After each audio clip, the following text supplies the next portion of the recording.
Sebelum melanjutkan, jangan lupa subscribe dulu. Terima kasih. Bab 51, Kecelakaan selama pertunjukan. Begitu mereka tiba di kamar 307, seorang pria paruh baya yang tampaknya berusia sekitar 40 tahun berjalan ke arah mereka. "Hai, Nona Clarke. Sungguh kebetulan."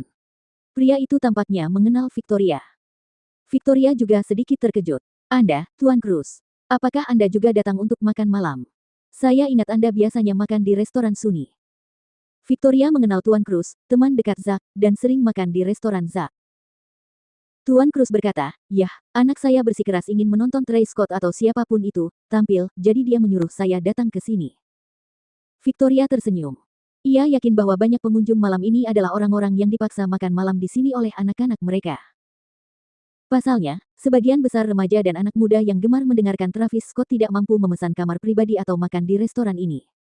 Selain itu, orang tua zaman sekarang cenderung menuruti permintaan anak dan mengajaknya kemanapun mereka mau. Oleh karena itu, Jordan memilih untuk mengundang penyanyi yang populer di kalangan anak muda, bukan orang-orang setengah baya. Tuan Cruz melirik Jordan di samping Victoria dan bertanya, "Siapa ini?"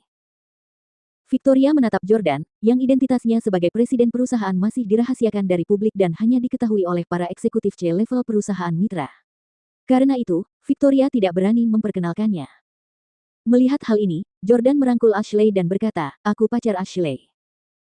Ashley begitu tersanjung dan terkejut hingga ia hampir melompat dan melompat ke pelukan Jordan. "Saya berharap Tuan Stelle terus memeluk saya seperti ini." Ashley benar-benar ingin menjepit Jordan di bawahnya saat ini. Melihat gerakan itu, Ten Cruz tertawa dan berkata, "Jadi dia pacar Ashley, begitu ya? Saya tahu bahwa Nona Rose dan pemuda ini saling mencintai." Setelah bertukar basa-basi lagi, Jordan dan kedua wanita itu masuk ke ruang pribadi dan menutup pintu. Ashley sangat sadar diri dan tidak lagi menganggap dirinya sebagai pacar Jordan. Oleh karena itu, dia langsung menuangkan air untuk Jordan dan Victoria begitu mereka masuk. Victoria berkata, "Semua kursi di Cloud Cafeteria hari ini sudah terisi, dan slot reservasi untuk sisa minggu ini hampir penuh. Sementara itu, kini hanya ada kurang dari 20 pelanggan di restoran Zack Smith di seberang kita. Beberapa dari mereka bahkan mungkin teman-temannya yang diundangnya." Ashley juga mengangkat tangannya dan berseru, "Tuan Stelle, Anda hebat sekali.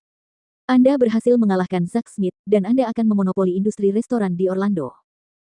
Melihat perilaku Ashley yang menggemaskan, Jordan tersenyum dan kemudian berkata, "Sunny Restaurant memiliki bisnis yang paling ramai di antara semua restoran di bawah Zack Smith.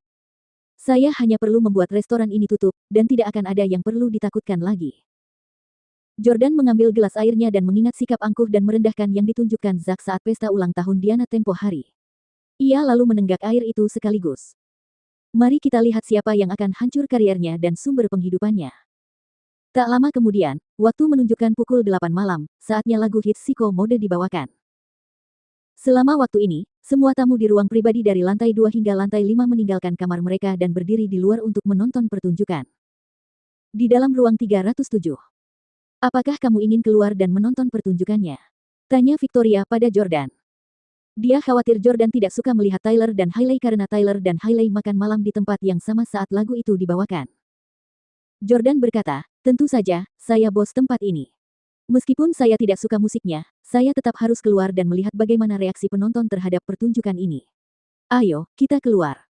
Jordan, Victoria, dan Ashley juga keluar dari ruangan. Rapper itu segera muncul di lantai 2 dan langsung menimbulkan keributan besar. Setelah menyapa beberapa penggemar sebentar, ia segera mulai tampil. Banyak pelanggan di restoran itu mulai berteriak sekeras-kerasnya begitu intro dimulai. Rapper itu perlahan mulai tampil. Matahari terbenam, dingin sekali. Penonton mulai bernyanyi setelah baris pertama lirik dinyanyikan. Tyler dan Hailey juga bernyanyi bersama saat mereka berada di samping rapper tersebut. Tyler memamerkannya dengan puas, apakah rasanya menyenangkan berada sedekat itu dengan seorang selebriti. Hailey mengangguk, "Ya, senang sekali punya uang, haha. Benar sekali, menjadi kaya itu luar biasa. Aku suami yang sempurna, hahaha."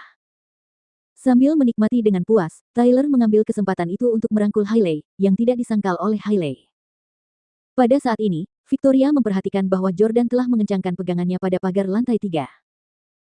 Dia melirik ke bawah untuk melihat Tyler dan Hailey dan langsung mengerti apa yang sedang terjadi. Victoria mengulurkan tangan kirinya yang cantik dan meletakkannya di tangan kanan Jordan. Dia mengusapnya pelan beberapa kali dan berkata, kalau kamu tidak mau melihat mereka, kamu bisa menyuruh mereka pergi. Jordan adalah pemilik tempat ini, jadi tentu saja dia berhak melakukan itu. Jordan menghela napas dan berkata, sekalipun mereka tidak bersikap sensitif di sini, mereka akan melakukannya di tempat lain. Pada akhirnya, aku masih belum sepenuhnya melupakannya. Lagi pula, Jordan telah mencintai Hailey selama 3 tahun, jadi jelas tidak mudah untuk melepaskannya begitu saja. Victoria juga mengalami hal serupa. Ia memperkirakan Jordan mungkin butuh waktu lebih dari setahun untuk melupakan Hailey. Pada saat itu, suara rapper itu tiba-tiba tidak terdengar lagi, dan yang terdengar hanya musik latarnya. Rapper itu mulai sedikit panik karena ia terus-menerus mengetuk mikrofon. Jordan buru-buru tersadar kembali dengan ekspresi tegas.